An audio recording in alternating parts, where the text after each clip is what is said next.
Welcome to today 18 news. వైద్యుల నిర్లక్ష్యంతో చిన్నారి మృతి. పెద్దపల్లిలో సిద్ధార్థ పిల్లల హాస్పిటల్ వారి నిర్లక్ష్యంతో చిన్నారి బలిదానం. నకిలీ సర్టిఫికెట్లతో చెలామణి అవుతున్న నకిలీ డాక్టర్లు. చిన్నారి మృతికి కారణమైన వారిపై కఠిన చర్య తీసుకోవాలి. పెద్దపల్లి ఎంపీ కంటెస్టెంట్ కట్కూరి సందీప్ అన్నారు.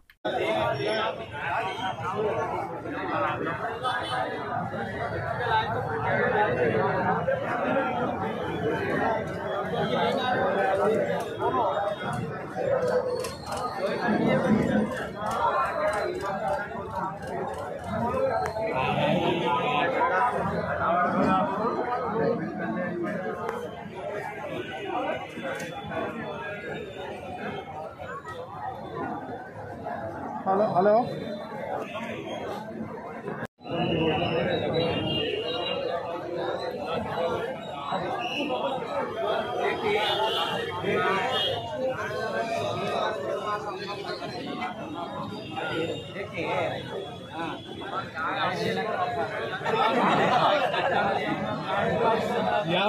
que vale, animalmente se ve de discoteca.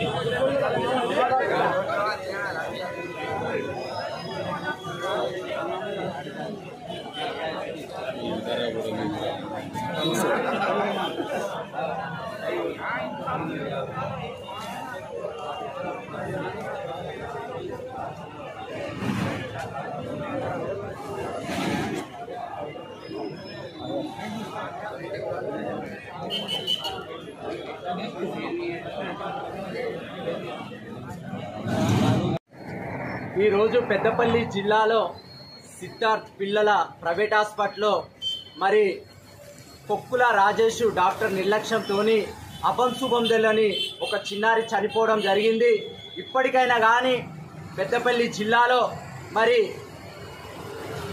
పేద ప్రజలు వైద్యం కోసం ప్రైవేటు హాస్పిటళ్ళకు వస్తే మరి చిన్న పిల్లలను కూడా చూడకుండా మరి ఎక్కువ డోస్ ఇస్తే ఈరోజు పాప మరి చనిపోవడం జరిగింది. ఇలాంటి డాక్టర్ల పైన ఈ ప్రభుత్వం వెంటనే మరి చర్యలు తీసుకుని వారి యొక్క హాస్పిటల్ లైసెన్సులు కూడా రద్దు చేయాలని కూడా నేను ఈ ప్రభుత్వాన్ని డిమాండ్ చేసి అడుగుతున్నాను. మరి పెద్దపల్లి జిల్లాలో అన్ని ప్రైవేటు హాస్పిటళ్లలో మరి పేద ప్రజలు పోతే పీడిచ్చి వారి రక్తాన్ని గొడగొడ తాగడం జరుగుతున్నది. ఇప్పటికైనా కానీ పెద్దపల్లి జిల్లాలో ప్రైవేట్ హాస్పిటల్ పైన ఈ వెంటనే ఈ రాష్ట్ర ముఖ్యమంత్రి ఈ ప్రభుత్వం వెంటనే చొరవ తీసుకుని వీరందరిపైన వీరి లైసెన్సులు కూడా రద్దు చేయాలని ఈ రోజు నేను పెద్దపల్లి మరి ఈ చనిపోయిన పాప పక్షాన నేను ఈరోజు ఈ ప్రభుత్వాన్ని డిమాండ్ చేసి అడుగుతున్నాను. అదే విధంగా ఇక్కడ ఉన్న డాక్టర్ పైన కూడా కఠినంగా చర్యలు తీసుకోవాలని కూడా ఈ ప్రభుత్వాన్ని నేను మరి ఈరోజు కోరడం జరుగుతుంది.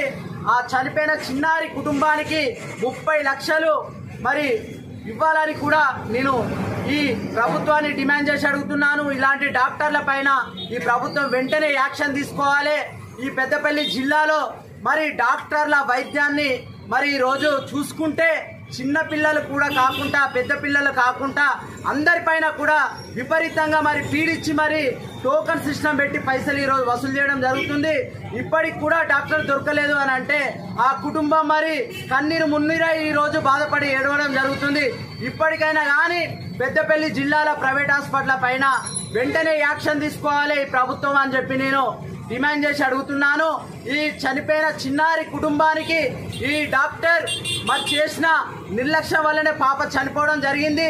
మరి 30 లక్షల కుటుంబానికి నష్టపరిహారం ఇవ్వాలని కూడా ఈరోజు నేను డిమాండ్ చేసి అడుగుతున్నాను.